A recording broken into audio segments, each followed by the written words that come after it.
দেশ পরিচালনায় বিএনপি সকলের মন জয় করে নিয়েছে।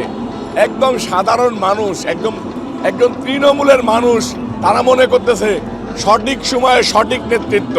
আগে মানুষ ঘর থেকে বের হতো মোবাইল রেখে, অ্যান্ড্রয়েড মোবাইল রেখে নর্মাল ফোন দিয়ে, যে জায়গায় স্পট দেওয়া থাকতো সেই স্পটে চুরি করে করে পলায় আসতো পুলিশের ভয়ে, হেলমেট বাহিনীর ভয়ে। এবারে সমাবেশে স্বতঃস্ফূর্ত অংশগ্রহণ, আগেও যেমন লোক হয়েছে স্বাভাবিকভাবে এখন একটু বেশি হবে। এখন কিছু হাইব্রিডও আছে, কিন্তু আগের সমাবেশের ভিতরে দিয়ে একটা আনন্দ ছিল, এখনো আনন্দ আছে। আগে একটা আনন্দ ছিল, এখন আরেকটা আনন্দ। 200-র বেশি সার্ভিস ও ফিচারে লেনদেনের সব বিকাশ অ্যাপে সম্ভব। আগে মনে হতো সমাবেশ সফল করতেই হবে, আর এখনকার মনে হচ্ছে যে দায়িত্ববোধ থেকে সমাবেশ সফল করতে হবে। কিন্তু আগে ছিল জিয়া পরিবারের প্রতি কমিটমেন্ট, কঠোর পরিশ্রমের ভিতরে দিয়ে সফল করতে হবে এবং সকল বাধা বিপত্তিকে পেরিয়ে আমাদেরকে পল্টন ময়দান দখল নিতে হবে, এটা ছিল চিন্তাধারায়। এখন পল্টন ময়দানে আমরা সমাবেশ করতেছি, ইনশাল্লাহ কোনো বাধা বিপত্তি নেই। দেশে গণতন্ত্র প্রতিষ্ঠা হচ্ছে।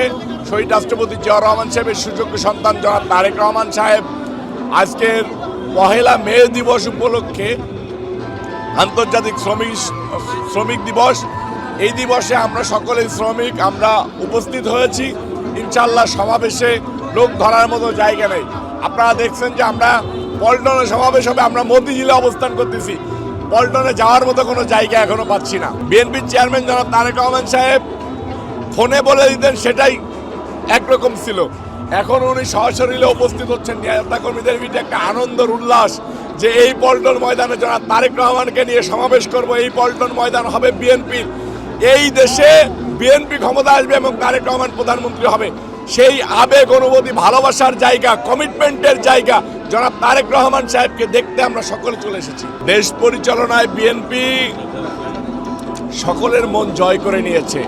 একদম সাধারণ মানুষ, একদম তৃণমূলের মানুষ, তারা মনে করতেছে সঠিক সময়ে সঠিক নেতৃত্ব। সঠিক সময়ে জনাব তারেক রহমান সাহেব প্রধানমন্ত্রী হয়েছে। আল্লাহ পাক রব্বুল আলামিনের কাছে আমরা সকলে শুকরিয়া জানাই। এটা আমরাই চাই যে আমরা একটু দূরে থেকেও হলেও আমাদের প্রিয় নেতা যেন সুরক্ষিত থাকে, আমাদের প্রিয় নেতার যেন প্রোটেকশনটা ঠিক থাকে, আমাদের প্রিয় নেতার যেন নিরাপত্তাটা ঠিক থাকে। এই কারণে আমরা নিজেরাই দূরে থেকে সমাবেশ সফল করতে চাই।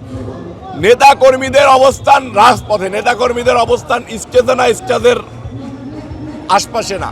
নেতাকর্মীরা যারা দলের ডেডিকেটেড কর্মী, তারা রাজপথের থেকে প্রোগ্রাম সুশৃঙ্খলভাবে বসে থেকে সফল করে প্রমাণ করে দেয় যে তারা রাজপথের সক্রিয় এবং সঠিক কর্মী।